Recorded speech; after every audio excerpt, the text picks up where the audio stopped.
Are you a leader in customer success, pre-sales, professional services, support? Do you work behind the scenes and roll up your sleeves to make sure that customers are happy? Renew. Then this is for you. Welcome to the GSD Podcast. Welcome to the GSD Podcast. Getting it done. Services, success, and software. We'll talk with the pros that have been in the trenches, getting service teams off the ground, launching new types of groups to service customers, or running agencies that don't have a product attached to it. For the pros, by the pros. This is the GSD Podcast, and this is your host, Jeff Kushmerek.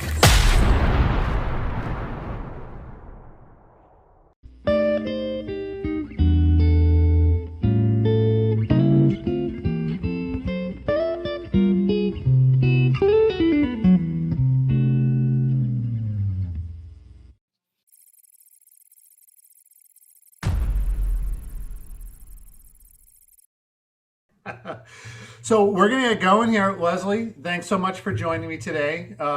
See, it's so much easier when I don't have to then go hit record, right? So yeah, we usually get some conversations going. So Leslie, I've admired from afar for a while, just a ninja on community. But instead of me saying that, why don't you take a minute or two and just say why you're so passionate about communities, and then we're just going to get deep into it. Actually, let me just do one quick thing. So this is going to be a different approach than if anybody listened to the Jay Nathan interview. That was a kind of a how to sell software that's community related and get some ROI story out of it. We're just going to go a little bit more into the grassroots element of communities and the people aspect of it, I should say, almost. So with all of that, over to you, Leslie. Hey, thanks, Jeff. Thanks for having me on too, by the way. Glad we met in a community. Yeah, that's right. We found each other in a talking about community. So yeah, I guess the reason I'm so passionate about community, I think it's always been a part of my life. But right prior to COVID, I joined Pavilion, a community for go-to-market leaders, just as a member because it was going to be my first time having a CS role that reported into sales, and I didn't know what an MQL and started running it. No, I'm just. No. I didn't know what an MQL or an SQL was. So I was like, I think I need to know what this stuff is. Yeah. And so I'd met someone in Pavilion and he introduced me. And so became a member and then started helping them grow the Dallas chapter. And eventually just decided I loved it so much that I pitched myself to the CEO of Pavilion and said, I think you should hire me. And, did that for a little bit over 2 years, and just the connections that I've made and the things that, personally I've had the opportunity to be part of, like someone getting a job after being laid off for a year, being their first call after that, the baby pictures that I get, and just the friends that I have made. I mean, I can go anywhere in the world and have coffee with anyone. That's insane. And it's insane. Yeah. And I mean, these are people they're truly people that I call my friends. There are people that I would probably are on my 3 a.m. something bad happened list. And, now body, right? Say that again. You have to bury a body and you know who to call. Yeah. That's definitely who I'm going to call. So, I mean, just like my personal experience with community, and as I, expanded into my role, it turned out to be almost half community role and half customer success role. And as I transitioned out of Pavilion, I decided, what do I like best? And honestly, if I could never do a QBR for the rest of my life, I would be happy, and I will sing the praises of community all day long. QBR is getting such a bad rap these days. I got to talk to Bob. I don't know if you know Bob London. He's a friend. Bob London. Yeah. Good friend of mine. I asked him today, what is the U? Because we're calling it something, So anyways, yeah, he was on my podcast. You two now have a sacred bond together. You're both podcast interviews. Yep. I met him at a retreat a couple last year. Oh, yeah. The one out in Utah. CS 100. It was amazing. Oh, yeah. I wanted to go, but I got very sick when I was out at Gainsight Pulse because my immune system seemed to just not be doing so well after being locked in the house for 2 years. So. Oh no.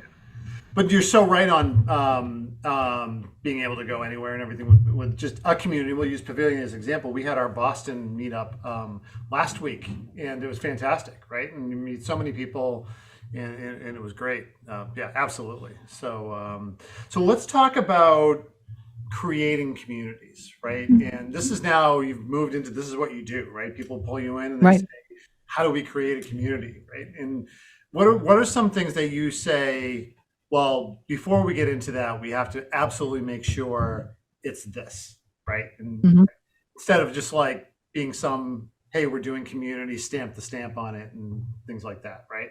Are there core tenets that you just preach and people are like, oh, here goes Leslie again on that thing, right? Felt like Oh, yeah, there are a few things. I mean, my general, the people that I work with are startups, usually seed to B. Okay. So, I mean, we start with things like mission, vision, and values. Tell me about your mission, vision, values of your company. Let's see how we take those and put those into the community. I mean, those, if it's an acquisition community, we want people to come and be part of our brand. If they're not now, we want them to know what it feels like to be part of our brand. And we can do that through the community. So like, it starts out almost like basic startup advisor conversations. The other thing is, I love it when the CEO starts the conversation because it needs to be a top-down initiative. I mean, you probably know, and all the listeners probably know, it's not something we're going to just stand up and now he's going to see he or she's going to see ROI and in 3 months, and they're going to be like, oh man, we should have done this sooner. It's like, no, this is, we're going to plant a seed that we're going to water. And tend. And so if the CEO is not fully bought in that this is a long-term initiative, like that's not something that we're going to talk about actually before we even get to an engagement. Yeah, absolutely. What are the things that tick you off, or not like make you mad, but like when you hear, you're like, that's the wrong reason for starting a community? I mean, if it has anything to do with direct sales, direct sales, direct marketing, like I want a community so I could just market into them. Well, you will not have a community for more than maybe 3 months, and then it will die because no one really wants to be marketed to. If you've seen or not seen yet, Mark Schaefer's new book called Belonging to the Brand. No. I think the last part of it is called Why Community is, I'm going to just make this up, Why Community is the Next Frontier of Marketing or Business. But, he says that's exactly, this community is the new marketing. And if you're going to go take these old standards of sales and marketing and try to like push them into your community, you're actually just like breaking the whole process from the beginning. But I highly recommend that book. I took a note down. I'll put it in the show notes as well too. And going on vacation next week, so maybe I'll pull it up in the old Kindle to go through. So that's one of it. Yeah, I've typically, where communities really popped up for me in the CS land recently is everybody saying it as an I don't say as an alternative, but you can't scale without community. And I was wondering if you had a point of view on that. Yeah. I think if you're talking about scaling CS, scaling CS without community, you of course can, but it makes it a lot easier. You want to know what every CSM, every VP of CS, CCO wants to know, what are my customers really thinking? Well, guess where you can find that? You can find it in a community. I can see what they're thinking because they're writing it. They're telling it to us. They're telling other people.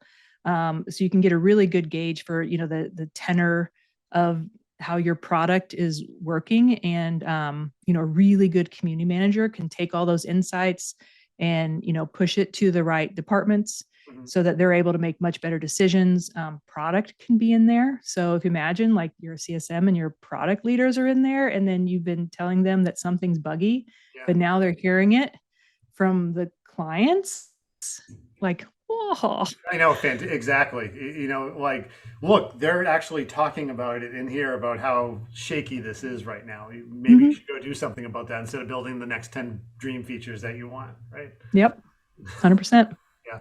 I was actually part, and I did this, and I didn't even sort of associate it as being community, but back, God, I'm going to really date myself, but 2008 area of stuff, and worked at a very technical product. If it was in these days, it would be considered like an API headless sort of solution, everything developer focused. And we wanted to create the developers network just to get developers in there and talking with each other and everything. let's just say there was a strong pushback from some of the founders and some of the core development team that this would sort of give away everything, right? Like that, Mm. because so I'm going to have a question on A, allowing people to talk about stuff is one thing. And then B, how do you feel about open access for people if they are not currently customers? It depends on the goal and it depends on the product. Okay. I think there's a different mindset in this world now too, where there's just enough to go around. And I think in the case that you're talking about, if the developers were your customers, Mhm. how better to show them how amazing you are than have them in there. Right. Guess how, somebody goes in with a question and it answers your code question for you. How much faster are you able to develop? I mean, that's why people love, developers love developer communities. Absolutely. It really depends. It depends on what the subject is. I mean, if let's say you're, I don't know, let's just say you're a RevOps company. Yep. You have a RevOps product, but you want to assemble a group of RevOps leaders, thought leaders in the space, industry experts, et cetera. And you bring people in around the thought leadership, and the company feels more like the sponsor, which is really how I kind of think about it a little bit. Like, you're the sponsor of it, you're enabling it, you're making people feel good about it. Then sure, I mean, in that case, bringing people from outside, because guess what? They're going to see your thought leadership. They're going to see how you care for the customers. Your customers are going to naturally talk about the product if they're happy. Mhm. And then they're like, oh, I've been thinking about buying XYZ. You have it, right? Right. And who's your best word of mouth? I mean, it's your customers. And one of the things, I guess, maybe you asked me earlier, what's the thing? They're like, Leslie, God, again, evangelists. You know what I mean? Like, that's Yeah. that's where you brew your evangelists, and that's where your evangelists start to do their first work, is just having a conversation of their own volition that came up naturally, and they're helping you close deals, and they're just doing it because they want to. Absolutely. So That's it's so funny. I'm so glad you brought that up because when we do customer journeys for people, mhm. people always think we're going to stop at renewal, and I'm like, why would you stop at renewal? What you just said is where we stop. What my stock phrase and the Jeff saying it again thing is, it's like we're not trying to get these customers renew. We're trying to get them on stage at your next user event, and they're Mhm. talking about how critical it is and that they would fight to the death with their CFO about keeping your software. Like Mhm. that's what you want, right? It's not always going to happen, but shoot for it, right? Like go for the front row parking spot. If it's not there, drive a few lanes back or something. So Oh, I mean, that's the whole theory of, like, the name of my company, Chief Evangelist Consulting. And there's a lot of different types of evangelists out right now, like the kind of like chief evangelist yeah, of, a company, but this is like grassroots. You can take John, and sure, maybe some Janes will end up being your speaker at your SKO, yeah, but maybe they're just the one that answers questions. yeah, They'll take a reference call. Maybe they'll tag you in a post on LinkedIn just yeah. because they're happy or they had a great experience. So it's like these little micro wins, and I think that's where the industry B2B is kind of a little bit missing out in Yeah. thinking about these really small units that all of this grows from. It all grows from incredibly happy customers who will talk about you, but we talk about like PLG and all these LGs, but we don't think of the building blocks of those. And they all start with one thing, which is, these customers that hopefully you're turning into evangelists. I love the micro wins thing. I just think of some current situations I've been in where everybody was pushing for the big go on site with the video cameras and the production and the drones overhead and everything. And it's like, what makes more of an impact, that or somebody sitting in your community saying, no, you got to use it. Trust me, it's great. Or, hey, look at this little piece of snippet I just wrote to do X, Y, and Z or something like that. Mhm. It's that organic thing where suddenly I remember our marketing team was going in there and they're like, this is where we can get our quotes from. Or, obviously they're going to reach out and do the right thing and everything, but like, Sure, sure. but just seeing the conversations that happen, like, first of all, oh my God, people are actually talking about our stuff. Like we've actually, Mhm. gotten somewhere and maybe arguing over ways of doing things as well too. Absolutely. Mhm. That's a great concept. Yeah. One of the things that I get a little bit of like pushback on sometimes is like, well, how is that scalable? If you're going to treat your customers in a certain way, how is that scalable? It's scalable because one evangelist will make 10 more for you. They refer somebody in, and the statistics say that if you're referred in, you're 4 times more likely to refer somebody else. Mm-hmm. So you don't have to think about this in this big, like, how will we scale it and put it on a spreadsheet and all this kind of stuff, because the act itself scales a good portion of it on its own. That's funny because you talk about Pavilion. Somebody referred me in, and I don't think it's super unnatural to refer somebody else in either as well. So, mm-hmm. Yep. Totally not sponsored by Pavilion, but maybe I should go off and talk to Mercedes, my CSM, and see if she would. No, I'm just kidding. This is great. So, what are some of, if there are none others, but like we talked a little bit about the evangelist and just being very human centered. Let's talk a little bit more about the ultimate importance for brands for this, besides hey, we have a community. Like, where do you feel is that underlying, if you had to sell this to a CMO or CEO, that ultimate ROI story they're going to get out of community?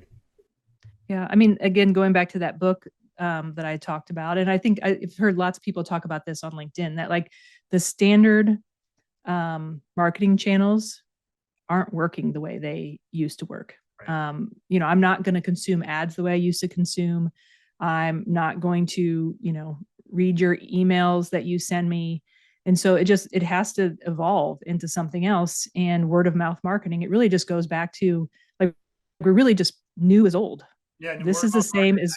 Yeah. My friend had a company that sold for a lot of money that was word of mouth marketing, and that's exactly how they did it. And they had a whole platform around it. But as soon as you said that, that's exactly what it struck the bell as. Yeah. Yeah. It's really going back that way, because I think we're just all smarter about marketing. And then if you think about like even going to a restaurant, like if I'm like, ooh, best restaurants near me, there's no chance I'm going to go to a restaurant unless I've looked at how many reviews they had, read some of them, and then decide what I'm, where I'm going to go. Absolutely. And then what I'm going to order as well too. Like that's where we're now. Like now we go to Yelp, and then we decide to go there, and they'll be like, well, what are the best dishes people are talking about, right? Like, I'm not going to ask the waiter anymore. I'm going to look on Yelp and see what the best thing is.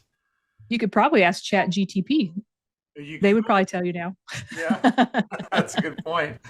I use Jasper myself. It's a great program because I don't have to fool around and know all the other stuff. It's a great tool out there. Absolutely. So what else are we missing here when we talk about, the thing about this is I know you're going through and you're doing this for somebody right now. You're rolling a new community out from scratch, right? And I know, and by the way, if anybody's interested, go to Leslie. She can do this for you. She did not ask me to say this, but I know that she's excellent at it. Thank you. So let's just think about it. This is the easiest way to talk about it. You're rolling out a new community, core tenants, right? Making sure X, Y, and Z are there, right? What are some of those core tenants there? Yeah. We have to have a point of view. Okay. We have to understand, just a community around a product isn't going to bring people in unless you already have a beloved product like Notion or HubSpot or Salesforce. Yep. Obviously, most of us are not Notion, HubSpot, or Salesforce. So we have to differentiate ourselves. We have to understand what the competitive landscape looks like. We have to understand, what the personas are in our community, like who is our buyer.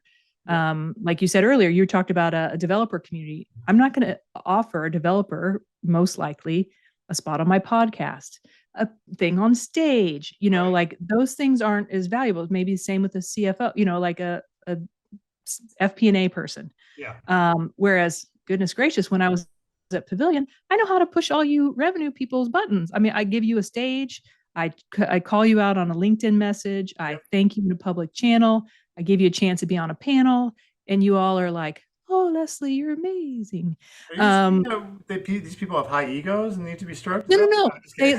No, but their personality is such that they would like a little bit more to be seen as a thought leader, or they would like a little bit more spotlight. Absolutely. And there are people that is not their their motivator. And so like understanding what your community, understanding what your community, how we motivate your community, because you have to really think about that. Like I said, buy-in, and then we just have to get into, project planning and execution. And I think last I looked at my last project plan, there are 57 different items we need to actually accomplish before we could launch. I mean, there's some post-launch, but like probably 50 items to launch a community. So it's not just starting up, not buying the software and sticking your logo in the top left corner? No. Or even worse, we're just going to open up a Slack, and we're going to open up a Slack and just let everybody in and everything. It's like you have to have, there's code of conduct. There's a theory of how you're going to moderate. How are you going to take care of your customers?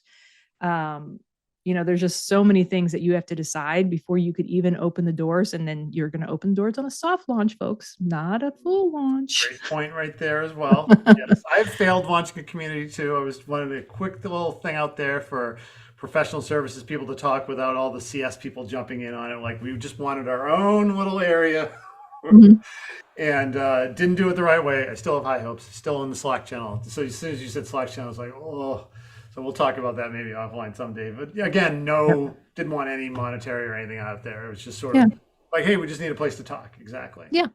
And that motivates a lot of people to start that. The other thing real quick, and I know you have another question, is like having someone dedicated to the community. And who's got the ownership over this, right? Like if we think about departmental or whatnot, and then, okay, what resource are you going to put on that? Where does that usually fall? Is it marketing? Is it CS? Is it?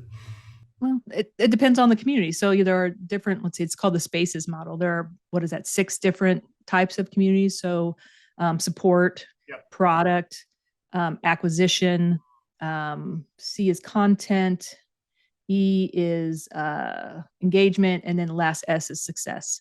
So it depends on what type of content, what type of community you're building. So of course it could land under CS, but I'm saying most likely, most of the customers that I'm working with is more of an acquisition engagement play. And so we're usually under marketing is usually where I'm seeing it. But, I'd love that one day it changed. So it was, a C-level title reporting to the CEO. Like that would be my dream. Oh, Chief Community Officer. Yeah, let's go. I can see that. Yeah. I think Communispace had that. I can't remember what their product was. We used to share a building with them. The question that I had is not as applicable, so it's going to come out as a total non sequitur, by the way. But when you were talking about getting this going and having it be grassroots and not so forced, the thing that kept popping up in my head, and I'm not sure if you're familiar with this, are you familiar with the Encarta versus Wikipedia study that came out a long time ago? So essentially at the same time, Microsoft, I believe, launched Encarta, which was, let's take all the encyclopedias and put it online. Yep. And essentially at the same time, people were like, let's start Wikipedia, right? There was this, and you would now know I can see the light going off in your head. Like, yes, there was this point in time where Encarta was a total failure, like compared to like Wikipedia. And it was because it was organic. It was grassroots.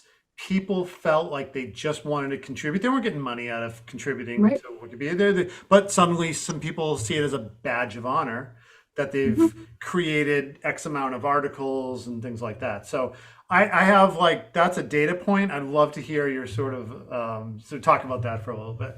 Yeah, I mean, that's community. I mean, it's basically community-led growth, and you've brought people into your mission, which is why we start with mission, vision, values, because if you can bring people into your mission, you're going to have a much better chance of having them want to participate, with you in that. So yeah, it's a great example of that. So yeah, no, I actually have heard that before. That's a great story, actually. Actually, I haven't heard it for a long time ago, and then I was almost going to switch over to Google. I'm like, was it Encarta again? But it was. I think when the first wave of community stuff came out in whatever era we were in or something like that. It was look at this case study, and I was, for me at the time, I think it was when we were putting together that developers network, we're like, no, look, people will want this, and they're gonna, then all the gamification comes in and stuff. I'm not sure do people still do the gamification on community? Is that a helpful thing that works?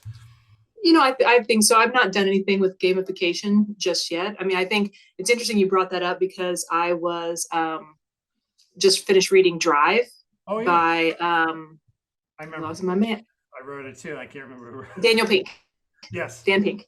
I just finished. And so that was the whole difference between intrinsic and extrinsic motivation. Yes. How it works, how intrinsic motivation compares, when can you use extrinsic motivation? And then like there's some if, ands, or buts.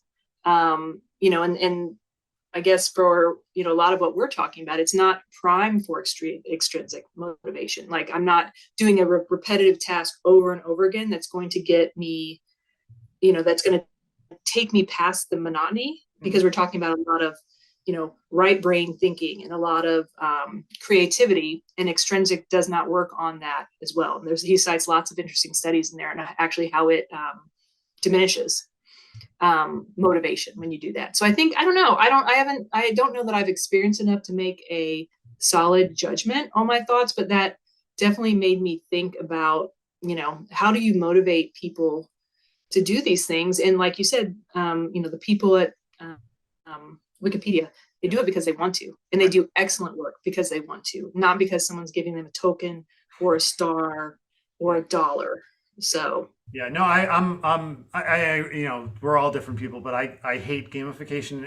And as you can imagine, for somebody who's working on lots of internet projects over the last 20 plus years, like as soon as that came up, I was like, oh no, like those are in the same room where people are like, how do we make this go viral? Right. And it's just like, yeah, let's just do the right things, and then the right things will happen and everything. Yeah. I think gamification works a lot in those support communities. Yeah. Because you want people to answer questions over and over again. So that makes a lot of sense to me. But on the ones where it's like, I see you ask a question like, hey, Jeff, I have been there too. Do you want to grab a coffee? That's a little bit different. I don't know that you paying me or giving me a token or whatever, that wouldn't change my output. I'll do it anyways, right? Yeah. Yeah. It's kind of like nice to have. I go into Reddit and I'm like, oh, how many upvotes? Like, who cares? You know what I mean? It just doesn't matter to me. If there was any time, I don't know if you've had to deal with this, but have you ever had to like recharge a community, as in it had a good bump at launch and then it just starts sort of declining? I'm curious, like, what would be some of those factors that might cause like a declining community? Well, one would be, and I'm in the middle of doing one of those. Oh, okay. One would be not having appropriate resources. People think I'm going to set it up and we're going to get going, and customers or people are going to start talking, and then I'm going to be hands off. We're going to let it run itself. So the assumption of what we hear out there is like you just launch it and walk away and all the magic happens, right? Yeah, no, it's totally not going to happen. I forget who posted about this. I think it was Heather Fay. She's the one of the community people leaders at 6 Sense. She's like, if you build it, they will not come. Pretty much point blank. So I think that's it. I mean, it takes a lot of, it's a good 6-7 months to even start to see other members help members. And before that, it's hand-to-hand combat. I mean, to go back to a story with the team at Pavilion, we had a team of 16 at one point, and we did over 500,000 Slack messages. And granted, we didn't have all the right technology we should have had, but it's like, it's one-to-one. Jeff wants to meet so-and-so. Let me introduce you two together. It's like, you have a question. We've let it sit a little while. No one answered it. Let's tag someone else into the questions, see if we can get an answer. So there's a lot of hands-on. And if you're not investing in that, that's the other thing is I won't work with anybody who's not going to have it doesn't have to be full-time, but a dedicated person on community, because it's not going to work. Yeah. The other thing is maybe you haven't done your research and you don't know what motivates your community or what they'd find value to begin with. So it needs to be some good research on that. Yep. So persona work, or just basic persona work? Yeah, absolutely. Persona work, and also like, really just, I mean, I do a lot of interviews. So it's like, what, are you in other communities now? What do you like about them? What would you like to never see again? What is something you thought of that you'd love to see in the community? Yeah. Why? And, what could this community solve for you? It's like really, truly understanding the challenges that a community will solve, because if there's not, tangible outcome and value for the member, they're not going to keep coming back. Yeah. So yeah, those are some of the reasons, but also like we've seen community migrations also, it's like migrating anything, but that's some of the challenges too.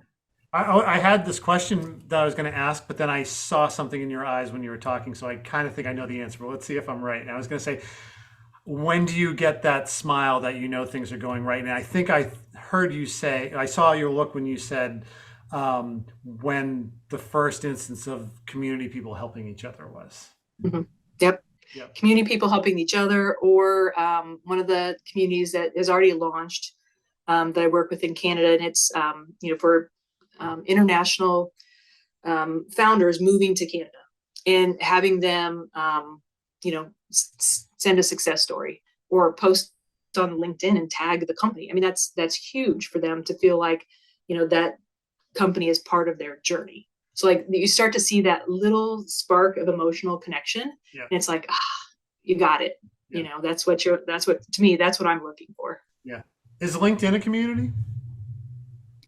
LinkedIn, you could have a community on LinkedIn. I would not call LinkedIn a community. Yeah. I think LinkedIn holds my audience. And if someday I wanted to build a community, I would build my own community, and I would bring that community into an owned community. So like for me, LinkedIn is a rented community. Mm-hmm. I'm playing on your space. It is not an owned community. So I probably would not call it a community. That's good. People may disagree with me, but I'm not going to. Be a trick question because, but as soon as you mentioned LinkedIn, I'm like, there are community-esque things going on in there, but there's a lot more going on in there as well too, as we all know. So yeah. Secret algorithms, of course, in societies. Those algorithms. So I'm always cognizant of time because the people are usually just walking their dog and wanting to log in and hear what we're doing. What have I missed? Do we not cover any of those sort of core tenets of community? I know you went over everything that I think we've talked about before, but just doesn't look like it. I think you might have gotten them from what I'm hearing. I think we got it. I mean, yeah, no, it's like CEO buy-in, proper expectations, dedicated community manager, and really the desire to create a point of view on how you want to treat your customers. I'm sure you also run into that in customer success. It's like people are selling, but they haven't truly defined what their point of view on is what their customer experience is going to be beyond. You'll be onboarded, and then you will use the product. And I'm sorry, that's not going to. That's not a point of view. Classic thing on that is you need success criteria and make sure the customer is meeting that success. And you're saying, through every stage, through every handoff, why are they buying this software and what outcomes they're expecting to see, and then constantly going back and making sure that that's happening. And then you can't renew or upsell if you haven't done that, essentially. So yeah. And how does that happen? So it's like not only just that, but like how does that happen? How do we want that to make it happen? What are the things we are going to do to ensure? And sometimes that's the hard, like the harder stuff. Absolutely. And sometimes that's the soft stuff. Yep. Like we will make our customers feel X. So that's great. Well, listen, it's wintertime, not exactly where you are in Dallas, but what is, I think I know what it is, and you're going to make everybody up here in the Northeast cry, like what your wintertime activity is. Like I'm going to, we have a outdoor winter bird feeder where we got this like big fake squirrel, and now all the winter birds go and eat off of it. It's amazing. I should take a picture of it, but we sit out, we'll drink our coffee, and we'll just watch these birds come and feed off it. That's the thing I look like in February right now. That's what keeps me going. Yeah. Well, today you probably will hate me. I was between calls. I sat outside in my lawn chair in front of my pool, watched it sparkle, and just love the sunshine. Just lets a little blanket and gloves on in a winter hat. No, light sweater, and it was beautiful. That's amazing. I'm jealous. Well, I'll be in Texas next month, so I'm looking forward to some more. Awesome. It'll be even more. It'll be like summer here for you. I can't wait. Well, I'll make sure I bring some short sleeves, but you can't present in short sleeves though. But well, listen, Leslie, you're so gracious with your time, and thanks for coming on and talking about sort of that other side of community, which is some of the more necessary stakes besides just get the software bought and everything. So I'll make sure to grab all of the places where people can find you. So where are you normally hanging out if you're not working on communities? You're probably, you'll find me on LinkedIn. So you can always DM me on LinkedIn. That's the place to find me, unless you're in one of the other communities that I'm in, which is like 6. And then you can. Awesome. Well, thanks so much. Hold on one second and I'll make sure we just square off on a couple things, and we'll talk to you soon.